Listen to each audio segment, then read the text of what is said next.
नमस्कार, अपना उत्तराखंड में आप सबका स्वागत है। मैं हूं आपके साथ प्रीति सिंह। चलिए बुलेटिन की शुरुआत करते हैं और अब खबरों पर विस्तार से चर्चा करते हैं। सरकारी योजनाएं होती हैं आम आदमी के लिए। जनता ने जिस नुमाइंदे को अपने लिए चुना है वो उन्हें सारी मूलभूत सुविधाएं इन योजनाओं के जरिए उपलब्ध करवाता है। लेकिन क्या हो जब इन योजनाओं के नाम पर ही पैसों का बंदरवाट होने लगे।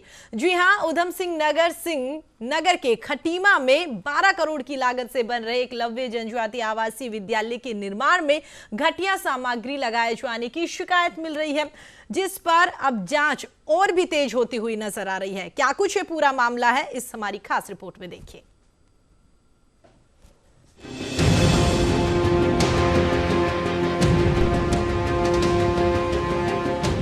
उधम सिंह नगर जनपद की सीमांत क्षेत्र खटीमा में 12 करोड़ की लागत से बन रहे केंद्र सरकार द्वारा स्वीकृत एकलव्य जनजातीय आवासीय विद्यालय के निर्माण में घटिया सामग्री लगाए जाने की शिकायत आई है, जिस पर राज्य अनुश्रवण समिति के अध्यक्ष स्थानीय विधायक के साथ निरीक्षण करने पहुंचे।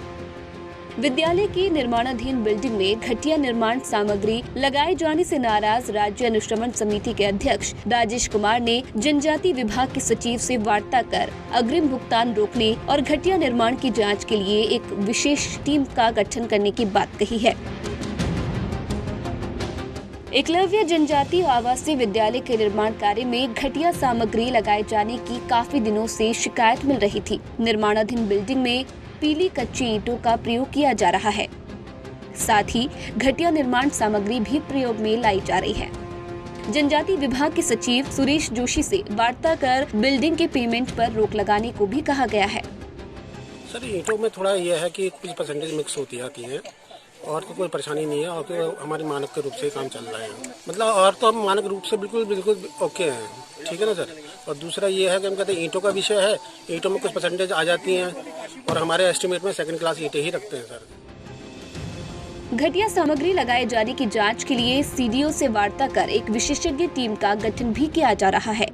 आज समाचार पत्रों का मैंने संज्ञान लिया और जिसमें जब संज्ञान लिया तो घटिया निर्माण को लेकर के इन चीज़ों की शिकायतें थी, जिसके निमित्त मैंने यहाँ पे तुरंत जो है औचक निरीक्षण किया है। पीली ईंटों का मामला है और यहाँ पे स्थानीय नागरिक हमारे बहुत आक्रोशित हैं कि ये अनियमितताएं कर रहे हैं।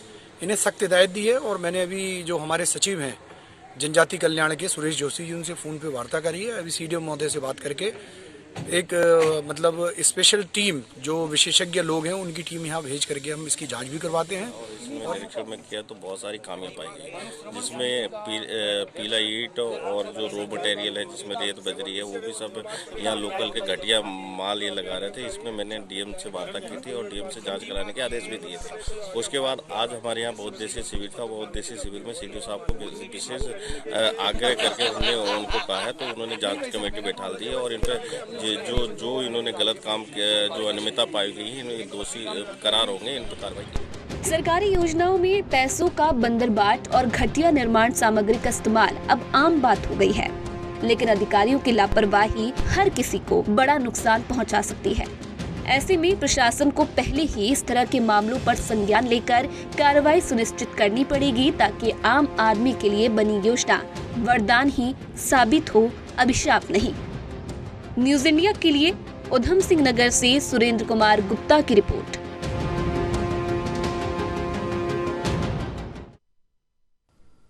फिलहाल बुलेटिन में वक्त तो चला है छोटे से ब्रेक का, जो आज हाजिर होंगे कुछ और खबरों के साथ।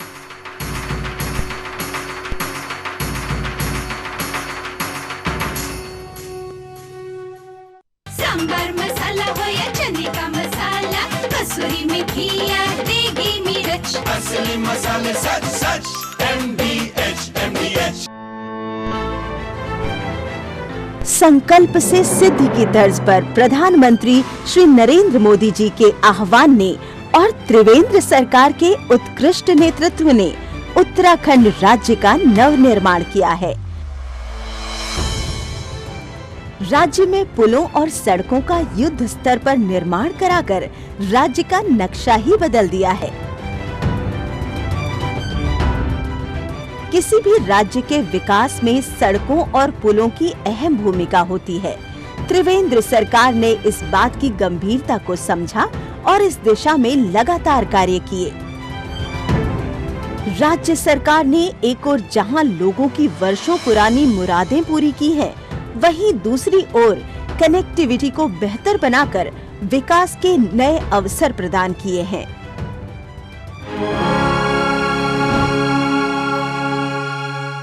MDH बिरयानी मसाला, पारंपरिक बिरयानी का असली स्वाद। असली मसाले सच MDH बढ़िया है, क्यों है? प्राकृतिक हल्दी, मिर्ची, धनिया नहीं, मिर्ची, धनिया, हल्दी, MDH। असली मसाले सच MDH।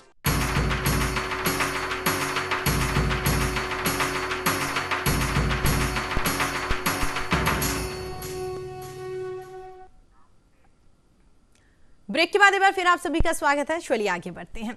मुख्यमंत्री त्रिवेंद्र सिंह रावत अपनी विधानसभा डोईवाला को लगातार एक के बाद एक महत्वपूर्ण योजनाओं की सौगात दे रहे हैं और इसी कड़ी में 7 फरवरी को मुख्यमंत्री त्रिवेंद्र सिंह रावत डोईवाला विधानसभा के थानों के सिंगवाल गांव पुल का भी यहां पर लोकार्पण करेंगे। तो वहीं पर क्षेत्रवासियों को कई अन्य योजनाओं की सौगात देते हुए नजर आएंगे।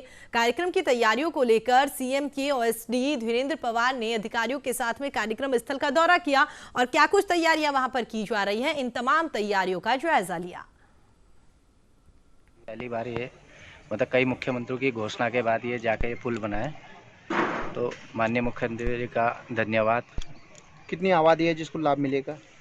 ये तो सर मान के जो 1500-2000 के बीच है, जो 3 ग्राम सभा को जोड़ता है। तो इसके अलावा और क्या चाहिए? मतलब पुल बन गया, अब आप क्या चाहते हैं ये ऐसा क्या हो जिसका क्षेत्र में और ज़्यादा लाभ मिले? इसमें सड़क से आगे अगर 3 किलोमीटर हो जाए तो लोगों को उससे काफ़ी लाभ। बीजेपी ने बजट का प्रचार करने के लिए देशव्यापी अभियान चलाने का फैसला ले लिया है। उत्तराखंड में भी बीजेपी ने केंद्र के इस बजट की तारीफ को और इसे आम जनता के हित का बजट बताया है। तो वहीं पर अब उत्तराखंड बीजेपी केंद्र सरकार के आम बजट की प्रशंसा में प्रदेश व्यापी धन्यवाद अभियान की शुरुआत कर रही है।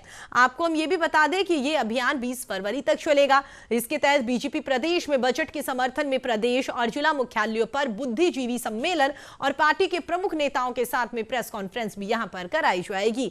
बीजेपी प्रदेश मुख्यालय में वर्चुअल माध्यम से आयोजित प्रदेश पदाधिकारियों और जिला अध्यक्षों की बैठक में केंद्र सरकार के आम बजट को समाज के हित का बजट बताया गया है।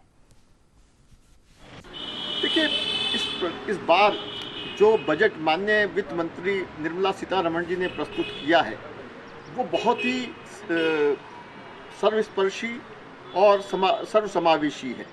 और सबसे बड़ी बात यह है कि पिछला पूरा 1 साल कोरोना की महामारी में निकल गया और हर व्यक्ति इस बात से आशंकित था कि इस बार जो सरकार ने कोरोना से लड़ाई लड़ने के लिए भारी मात्रा में धन खर्च किया है।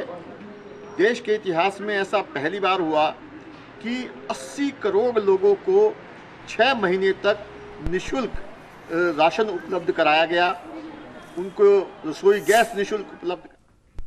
ऋषिकेश नगर निगम महापौर अनीता ममगाई ने चिपको आंदोलन की जननी गौरा देवी को नमन करते हुए गौरा देवी चौक का यहां पर लोकार्पण किया और इस दौरान महापौर ने कहा कि देवभूमि ऋषिकेश के तमाम चौक चौराहों को महापुरुषों और आंदोलनकारियों के नाम से पहचाना जा सके। यहाँ पर हम सभी के लिए बहुत ही हर्ष का दिन है कि जो तहसील चौराहा था और वहाँ पे चौक न होने के कारण लगातार जो दुर्घटनाएं हो रही थी और दुर्घटनाओं में जो 6 मृत्यु भी हो चुकी थी इस जगह पर, तो बोर्ड में हमने निर्णय लिया कि यहाँ पर हम चौक बनाएंगे ताकि दुर्घटनाओं को भी रोक सकें और दुर्घटनाओं से होने वाली मृत्युओं को भी हम रोक सकें। बोर्ड में उस प्रस्ताव को पास किया गौरा देवी के नाम से, जो कि चिपको आंदोलन की प्रेरणा रही हैं और एक पर्यावरण की बहुत बड़ी संरक्षक रही हैं। कोरोना महामारी के साए में हरिद्वार में आयोजित होने जा रहे कुंभ मेले में मेला प्रशासन ने स्वास्थ्य सुविधाओं को लेकर यहां पर व्यापक स्तर पर तैयारियां करी हैं और इस बार कुंभ मेले में कई तरह की नई सुविधाएं भी लागू की जाएगी।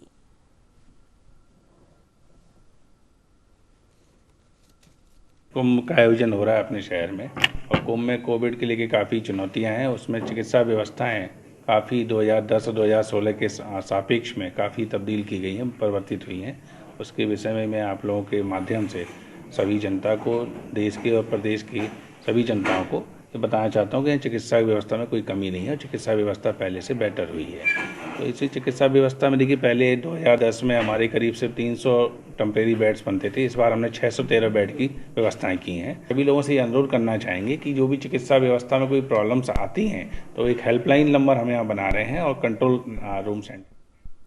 कोरोना लॉकडाउन के बाद से ही सभी वर्गों के सामने आर्थिक संकट खड़ा हो गया है। वहीं पर उत्तराखंड परिवहन निगम भी लॉकडाउन के दौरान उसे भी काफी परेशानी का सामना करना पड़ा, भारी नुकसान उठाना पड़ा। सूचना के अधिकार अधिनियम के तहत मिली जानकारी के अनुसार अप्रैल माह से जून माह तक लगे लॉकडाउन में लगभग रोडवेज को 54 करोड़ 52 लाख रुपए के आसपास की राजस्व की हानि हुई है।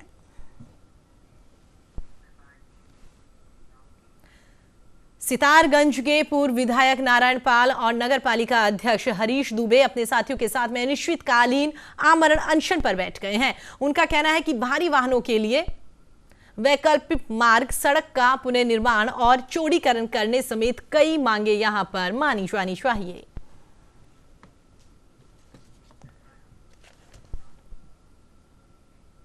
हरिद्वार की थाना पथरी पुलिस ने 4 शातिर चोरों को यहां गिरफ्तार कर लिया है, जिनके पास से चोरी किए हुए 10 लाख रुपए की कीमत के मोबाइल, लैपटॉप और कई इलेक्ट्रॉनिक उपकरण यहां पर बरामद किए गए हैं। पुलिस ने बताया है कि सभी आरोपियों की उम्र 21 से 30 साल के बीच है।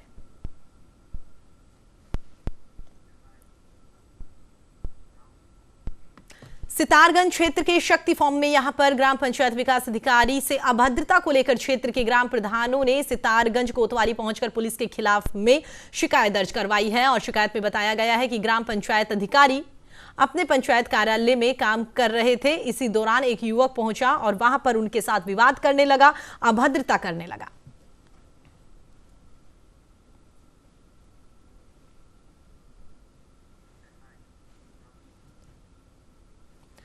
उत्तराखंड के बैरीनाग में महिला विकास, लैंगिक मुद्दों पर चुनौतियों और संभावनाओं पर एक कार्यशाला का यहां आयोजन किया गया। कार्यशाला का उद्घाटन महिला आयोग की उपाध्यक्ष ज्योति शाह मिश्रा ने किया। उन्होंने कहा है कि महिलाओं को अपने अधिकारों के लिए आगे आते हुए आत्मनिर्भर और समाज में महिलाओं पर हो रहे अत्याचार पर चिंता जताते हुए इसका विरोध करने की अपील की।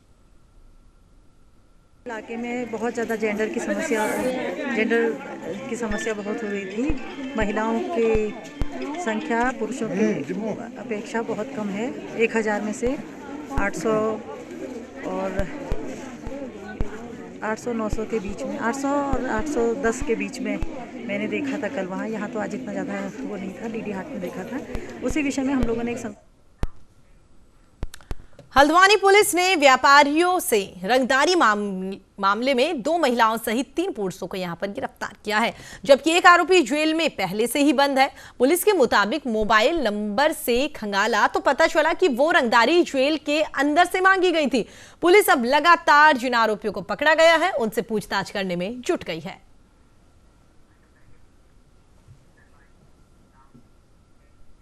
चलिए फिलहाल इस बुलेटिन में इतना ही। देश और दुनिया की तमाम खबरों की अपडेट्स के लिए आप देखते रहिए न्यूज़ इंडिया। नमस्कार।